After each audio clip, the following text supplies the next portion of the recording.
Hi there. Have you been dealing with that burning in your throat, that nagging cough that just won't go away, or a tight, uncomfortable feeling in your chest, especially after meals or when you lie down? And has someone ever told you, just drink apple cider vinegar? It'll fix it. I ask because so many of my patients, especially those over 50, have heard that exact advice online. They've tried taking apple cider vinegar every day, mixing it in water, some even drank it straight, hoping it would finally end the acid reflux they've been battling for years. But here's the thing, it doesn't work for everyone. Some actually feel worse, their throat feels raw, their cough gets worse, and the burning in their chest, like swallowing fire. So what's the truth? Is apple cider vinegar a miracle cure or a risky trend? And more importantly, is it really helping your stomach or quietly damaging the delicate lining inside it? Today, we're going to unpack that question layer by layer, not just through medical theory, but through real stories. People just like you and me. Reframing acid reflux. It's not always about too much acid. Here's something you might not expect. Acid reflux isn't always caused by too much acid. In fact, in many people, especially older adults, the root issue is actually low stomach acid. Let me explain.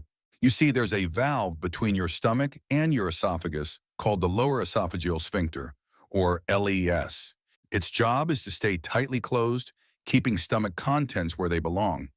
But for the LES to stay shut, your stomach needs to be very acidic, with a pH around 1 to 2. That strong acidity helps signal the LES to close tightly. As we age or if we've been on acid blockers for a long time, our stomach acid weakens, the pH rises. And when that happens, the LES doesn't close properly. So food and digestive juices can reflux back up, causing burning, coughing, hoarseness, even bitter taste in the mouth. Let me tell you a quick story. I had a patient, her name's Lori, 62 years old. She came in complaining of heartburn after dinner, persistent dry cough at night, and she thought it was due to weather. She had been taking antacids almost every day. They helped at first, but after a while the symptoms came back, worse than before. I asked her, "Do you know the ideal pH of a healthy stomach?" She guessed, maybe 4 or 5. In reality, a healthy stomach should be around pH 1 to 2, extremely acidic. This acidity is crucial to fully break down food, absorb minerals like iron, zinc, calcium, and destroy harmful bacteria from food. But as acid drops off, the system weakens. Think of your stomach like a pot on the stove with a pressure valve on top. That valve is your LES. If the heat inside is strong, meaning strong acid, the lid seals tightly. But if the heat is weak, low acid, the valve can't close and everything inside starts bubbling up and spilling over. That's exactly what happens during reflux. And here's the issue with long-term use of antacids.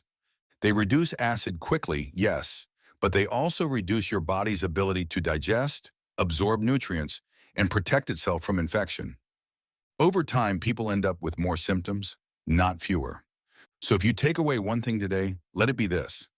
Not all heartburn is from too much acid. In many cases, especially over age 50, it's actually from too little. So where does apple cider vinegar fit in? A lot of people tell me, when I started taking apple cider vinegar, I felt better. Less bloating, better digestion, slept better at night. And that makes sense, right? Apple cider vinegar contains acetic acid, which is thought to help lower stomach pH, making the LES close more effectively, in theory. Some say it's like topping up your stomach acid so the lid stays sealed and reflux goes down. But there's more. Unfiltered organic apple cider vinegar also contains pectin, a soluble fiber that may support digestion, polyphenols, antioxidants that reduce inflammation, and the so-called mother, that cloudy strand floating in the bottle, rich in enzymes and possibly beneficial bacteria. So it's not just acid, it's a combination of compounds that might be helping people feel better. Some report fewer reflux episodes, others say their bloating and sluggish digestion improved. But here's where it gets tricky. If it helps one person but makes another worse, what's going on? Let's turn to the science. The truth is, we don't have strong scientific evidence yet. Most studies on apple cider vinegar and reflux are small, preliminary, or anecdotal. One 2015 master's thesis showed that apple cider vinegar might help empty the stomach faster and increase LES pressure, both of which could reduce reflux. Promising? Yes. Conclusive? Not at all. Major institutions like Cleveland Clinic and UChicago Medicine do not recommend apple cider vinegar as a standard treatment for reflux. And in some people, especially those with damaged esophageal lining or high stomach acid, apple cider vinegar can make things worse. So why do some feel better? Maybe their reflux is due to low acid. Maybe they're also changing their diet, eating slower, reducing portions. Or maybe, and this is important, it's the placebo effect. Believing something will help actually can make you feel better. And that's real. But it's not the same as medical evidence.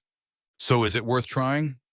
Apple cider vinegar might help some people, but it's not a magic cure and it's not safe for everyone. If you decide to try it, always dilute it in plenty of water. Never drink it on an empty stomach. Use a straw to protect your teeth.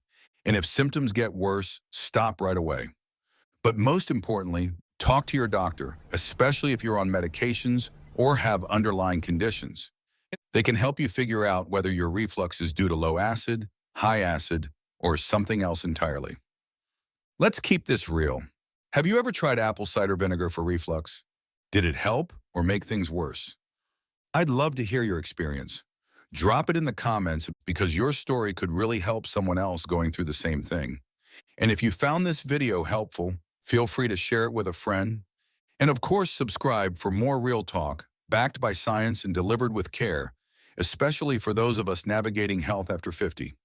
Thanks so much for watching. See you in the next video.